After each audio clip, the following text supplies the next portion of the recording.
welcome to this special internet edition of The Match, where we'll be previewing Real Madrid's Champions League quarter-final second leg tie against Borussia Dortmund. Here with me to preview this one today is Dermot Corrigan. Welcome along. Hey, Rihanna. Well, a 3-0 first leg result. Surely that will be enough to see them through to a record 25th European Cup semi-final. Yeah, well, Madrid have gone into a second leg in Europe with a 3-0 advantage 8 times, and they've never lost it, and they're not going to lose it this time either. Madrid, you know, they're going to go there seriously. They know that Dortmund are going to be very proud. They're going to have their 80,000 fans inside the stadium cheering them all on. But Madrid, that's not going to bother Madrid. That's not going to bother Ancelotti's players. They'll be very serious, very professional about it, and they're going to get out there and make sure they get through to the semi-finals. And they've had a fantastic run in the Champions League so far. How far do you see them going?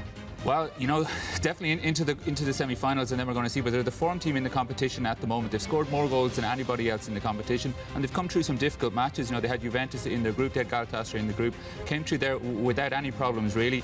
Into the final four is very difficult. We'll see what the draw is. You know, big teams are going to be in there, probably Bayern Munich, maybe Manchester United, Barcelona, Atletico.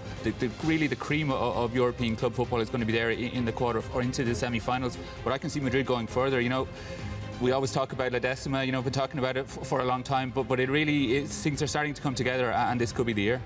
Well, Real Madrid had their final training session at the Signal Iduna Park in Dortmund earlier on this evening. The big news from that is, of course, that Cristiano Ronaldo left after 15 minutes. He is a doubt. Is it worth taking the risk on Tuesday? I don't think so. We saw at the press conference that Carlo Ancelotti said that if Cristiano is not 100%, that he's not going to play the game, because there's huge games coming up. You know, La Liga is still all to play for. Copa del Rey Cup final is coming up in a week's time. So Cristiano, he tried, you know, he did work over the weekend back in Madrid while the team were playing, worked hard on his recovery program, went to Germany, went out to try training today, and just things weren't quite right for him. I don't think it's a serious problem that he has. It's just something that needs a little bit more rest and recovery time. So you know, we might see him on the bench tomorrow, but I don't think he's going to play the game, and then he'll be ready for the games that are coming forward.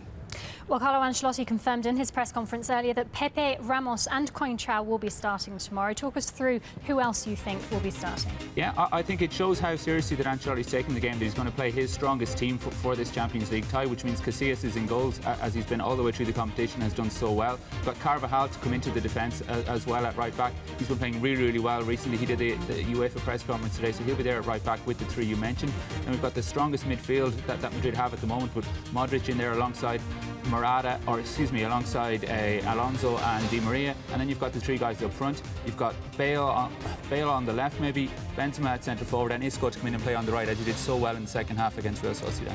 Well, Cristiano Ronaldo is indeed a doubt for Tuesday's game. Carlo Ancelotti, in the press conference earlier, made his thoughts quite clear on the Portuguese star. Ronaldo has received treatment, and he's also trained, obviously with a lot less intensity than normal. We'll take a look and see how he trains today. If he trains well and he doesn't suffer discomfort, if that happens, then we'll take a decision then. But obviously, we will not take any risks with him. So if we find that he is 100%, then of course he will play. If not, he won't. For me, it's not difficult, because Cristiano always wants to play in every single game, always. So we always have the same idea. But the problem is that if we find that he's not match fit, that's the problem. As I've said before, Cristiano is very professional. He knows his body very well.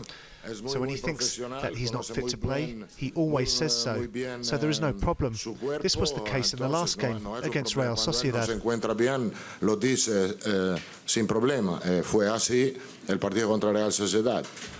Well, Borussia Dortmund have their own injury concerns. Apart from the return of Robert Lewandowski, what other changes do you expect from the first leg? Well, they're still going to be missing a lot of their key players who were out in the first leg. And as well as that, now they're going to be missing Kiel. He's an experienced, strong midfielder for them. He's going to be out. And they also have a doubt over the keeper, Weidenfeller, who was probably their best player at the Bernabeu last week. You know, kept the score down to 3. He missed their game against Wolfsburg at the weekend with a hand injury. He could come back in. It'd be again a case of whether they want to risk him for the game, because, you know, as a keeper, your hands are pretty important.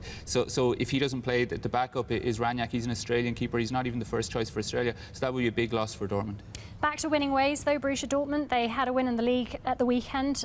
Will that be a big boost for them? Yeah, I think they have been doing pretty well in the Bundesliga. You know, they have had their issues earlier on in the season, but they've got back up to second place in the table, and that win against Wolfsburg was a big result for them, just to keep in second place, to keep their Champions League qualification hopes for next year going. So that's almost become, you know, with the 3-0 in the first leg, that's become a real issue for them going forward now. They need to make sure to get into it. They're looking at the game against Madrid, maybe already knowing half in their mind that they're not going to get through.